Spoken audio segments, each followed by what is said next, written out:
I wanted to show you what an easel butler is. An easel butler, theeaselbutler.com, www.easelbutler.com. It comes in a little bag, so it's very small. And when I'm using this relatively inexpensive easel outside, before I secure what I'm painting on, I prop that up, slide these in. It has these rubberized little circles to kind of grip what's on there, but I like to add a rubber band. And I put that in the back, and then I can set my tray of pastels on top of it, or I can put a palette if I want there. It will hold quite a bit of weight. Now, one thing I do like to do, I don't have the right one right now, but my tray here has a hole here and a hole here. You can secure it by putting the bungee there and then the other one here, and it'll grip up underneath. So I have a short bungee for that purpose. This is not the right one, but that just helps hold it secure. And then I add this part up here so I can put my painting on. So my painting will go here. If I need it taller, I can lift that up and paint taller. I can also paint on a panel, or I didn't even show you what I was talking about. I can lift this up or down and paint on a panel or a canvas. This sometimes gets knocked off, so again, another bungee. You take it on there, wrap it around the back of the legs, so it isn't going anywhere. So those are a couple of tips that I would use when I plein air paint, and the whole thing fits. The easel butler, everything but the tray fits in here. It's very lightweight, great to use outside. This is what we're talking about, the magic fan. What I love about it, bladeless. My hair won't get caught in it. Low, medium, high. Keep the gnats away. So, okay, I'm just going to tell you a little bit about my plein air setup. When I do pastels, I usually have this table that I got at Wally World, you know, that you can pop open, and I keep it bungeed together. I bungee around here to hold it on the table, because I don't want somebody walking by and bumping it. So I want it secure. So these are my colorful lights, and taking that class from Camille Priswatic, where, you know, she helped me understand that phrase where the lightest. You should turn your camera on. Well. So we've talked about a fan, we talked about this, we talked about how I put a bungee around it. Ideally, if you are new to plein air or new to painting outdoors, the hardest thing to me was simplifying the scene. So if you have a viewfinder, it's helpful. I have a variety of viewfinders in here, and one of my favorites is well, some of them I made myself. Yeah, because yeah, it's like I didn't want to pay that much. I can make it. Okay, so here's a rectangle, and I put thread in the middle, you know, so I can have my golden rule of thirds, and I can see that. So if I want something up close, I hold it up close to me. If I want to hold less space, I can put it further away. So, you know, you can decide, you know, what you want inside your viewfinder, and that's helpful.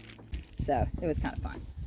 But what I find interesting is, if you can find a viewfinder, this is the one I got on our last trip that paid like $5 for, and you can write on it. So if I want to plan my... Is that a dry erase pen? Yes, dry erase. So if I want to plan my composition, I hold it up with what I'm looking at. I don't think you can see it.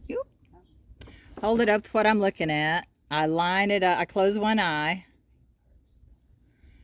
And I like this. There's something about this tree I really like. Kind of reminds me of Albert Handel, the class that I took. And okay, so see the joy of that? There's my composition.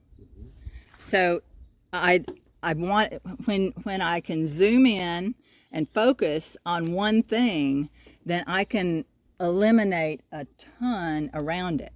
So when you're first painting plein air, the hardest thing for me was wanting to include everything. So before you paint, look for my lightest light. And my lightest light is usually the sky. Flat plane would be next. A flat plane could be the lake. It's flat, and it's because it's reflecting what's above it. So Now, can I ask which tree? this one right here, this closest one to me right here. The sun shining on it? The sun's shining on it. Oh, the nappy one. And it has those knobby little pine cones. And that just caught my attention. And so I have my tree right here. I used the rule of thirds to kind of plan that. Now the trouble is, this is a square. So what? I don't care. Another gadget that I saw online was this two clamp thing.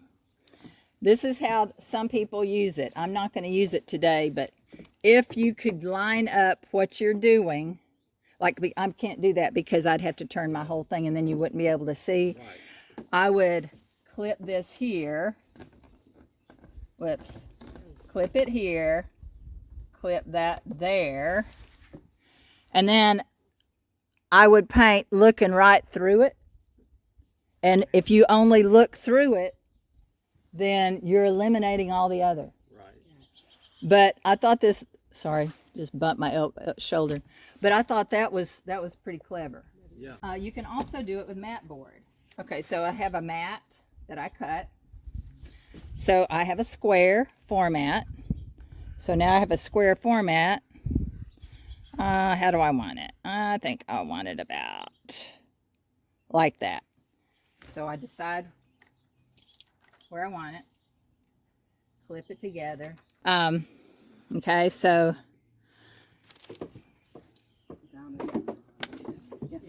see, isn't that cool? That's real cool. So I can leave it there because your tendency is, oh, I like that, I like that, I like that, I like that, and you add it all and it's overwhelming. Or as a beginner, you lose your place. Yes. And there's nothing worse than losing your place and trying to get it back. Yes. And on the canvas. And it's like, yes. I'm quitting. I've had enough. Yes. Okay, so y'all have learned enough and we can quit now, right? Yeah. Okay. Forget about it. All right, so, you know, this is the pre-planning things, but if you learn to do it, you might not have to do this extent. You can learn to visually remember where you're doing with experience, but to me, this helps. Anything that helps is worth doing. Can I just